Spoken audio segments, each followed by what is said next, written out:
Hi viewers, இன்னைக்கு முட்டை gravy எப்படி செய்யலாம்னு சொல்லிட்டு பார்க்கலாம் வாங்க. இந்த மாதிரி செஞ்சு பாருங்க, ரொம்ப டேஸ்ட் வந்து நல்லா இருக்கும். நம்ம நார்மலா செய்யறதை விட எல்லாமே வந்து அரைச்சு மட்டும் செய்திருக்கேன். ஆனா டேஸ்ட் வைஸ் வந்து ரொம்ப சூப்பரா இருந்துச்சு.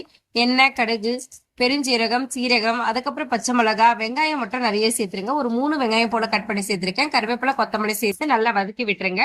மஞ்சத்தூள் வந்து ஒரு 1/4 டீஸ்பூன், மிளகாய் தூள் 1 டீஸ்பூன், அதுக்கப்புறம் வந்து கரம் மசாலா வந்து நான் வீட்லயே ப்ரிப்பேர் பண்ணது, அது 1 டேபிள் ஸ்பூன் சேர்த்திருக்கேன். மிளகாய் தூள் 1 டேபிள் ஸ்பூன் எல்லாமே சேர்த்துட்டு 4 தக்காளி பழம் போல அரைச்சு சேர்த்துக்கலாம். நல்லா ஃபைன் பேஸ்டாவே வந்து அரைச்சு எடுத்துக்கோங்க. தக்காளி சேர்த்ததுக்கு அப்புறமா நல்லா கொதிச்சு வரட்டும். ஒரு 5 நிமிஷம் போல தண்ணி எதுவும் சேர்க்க வேணாம். அதுக்கப்புறமா வந்து தேவையான அளவு தண்ணி சேர்த்துடலாம். உங்களுக்கு குழம்பு எந்த அளவு திக்னஸ் வேணுமோ அந்த அளவு தண்ணி சேர்த்துக்கோங்க. தேங்காய் வந்து நல்லா அரைச்சு எடுத்துக்கோங்க. தேங்காய் பால் மட்டும் சேர்க்க போறது இல்ல, தேங்காய் அரைச்சு அப்படியே பேஸ்ட் ஃபுல்லாவே வந்து இதுல சேர்த்து விட்டுடலாம். சேர்த்துட்டு கல்லுப்பு சேர்த்து நல்லா வந்து கொதிச்சு வரட்டும். இப்போ முட்டையை ஃப்ரை பண்ணி எடுத்துக்கலாம். எண்ணெய், மஞ்சத்தூள், மிளகாய் தூள் மட்டும் சேர்த்திருக்கேன். கொஞ்சமா வந்து சால்ட் ஆட் பண்ணிக்கோங்க. ஆட் பண்ணிட்டு முட்டையை வந்து ஈக்குவலா வந்து கட் பண்ணி எடுத்துக்கலாம். கட் பண்ணி எடுத்துட்டு இந்த மாதிரி வந்து முட்டையை வந்து திருப்பி போட்டு விட்டுருங்க. 5 நிமிஷம் வரைக்கும் திருப்பக்கூடாது. அப்படியே வந்து ஃபுல்லா வந்து நல்லா ஃப்ரை ஆகணும். நார்மலா அப்படியே நம்ம முட்டையை சேர்க்கறத விட முட்டையை வந்து இந்த மாதிரி ரோஸ்ட் பண்ணி எடுத்துட்டு அதுக்கப்புறம் சாம்பார்ல சேர்க்கும் போது டேஸ்ட் வந்து ரொம்ப நல்லா இருக்கும். இந்த மாதிரி ரோஸ்ட் பண்ணிட்டு அப்படியே வந்து சைட் டிஷ்ஷாவும் வந்து வச்சு சாப்பிடலாம். வெரைட்டி ரைஸ் எல்லாம் செய்யும் போது வந்து இந்த மாதிரி மஞ்சள், மிளகாய் தூள், சால்ட் மட்டும் போட்டு இந்த மாதிரி ரோஸ்ட் பண்ணி எடுத்து சாப்பிடும் போது சைட் டிஷ் வந்து ரொம்ப நல்லா இருக்கும் அந்த காம்பினேஷன். அதே மாதிரி நீங்களும் ட்ரை பண்ணி பாருங்க.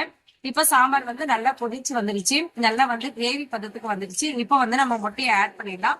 முட்டை வந்து ஆட் பண்ணிட்டு ரொம்ப அதிகமா வந்து கலக்கி விடக்கூடாது. எக்கு சேர்க்கும் போது வந்து அடுப்பு ஆஃப் பண்ணிடுங்க. அடுப்பு வந்து ஆன்ல இருக்க வேணாம். ஏன்னா வந்து அப்படியே வந்து கொதிச்சு வரும்போது இந்த மஞ்சள் சருவெல்லாம் வந்து ஒண்ணு கலந்துரும். அதனால வந்து அடுப்பு ஆஃப் பண்ணிட்டு அதுக்கப்புறமா வந்து இந்த ரோஸ்ட் பண்ணி வச்சிருக்க எக்கை வந்து ஒவ்வொன்னா வந்து போட்டு விட்டுருங்க. ஃபைனலா வந்து கொஞ்சமா பெப்பர் ஆட் பண்ணிக்கலாம். பெப்பர் ஆட் பண்ணும்போது லோ ஃபிளேம்ல வச்சு ஒரு 2 செகண்ட்ஸ் மட்டும் கொதிக்க வச்சு எடுங்க. இப்ப சாம்பார் வந்து ரெடி ஆயிடும். இந்த கிரேவி வந்து ரொம்ப டேஸ்டியா இருக்கும். நீங்களும் ட்ரை பண்ணி பாருங்க. சப்பாத்திக்கு இந்த காம்பினேஷன் ரொம்ப நல்லா இருக்கும். நம்ம ஃபைனலா வந்து பெப்பர் போட்டதால வந்து கிரேவியோட கலரே பாருங்க ரொம்ப நல்லா வந்திருக்கு. இந்த எக் கிரேவி சப்பாத்திக்கு மட்டும் இல்லைங்க, white rice, variety rice, dosa எல்லாத்துக்குமே வந்து காம்பினேஷன் ரொம்ப சூப்பரா இருக்கும்.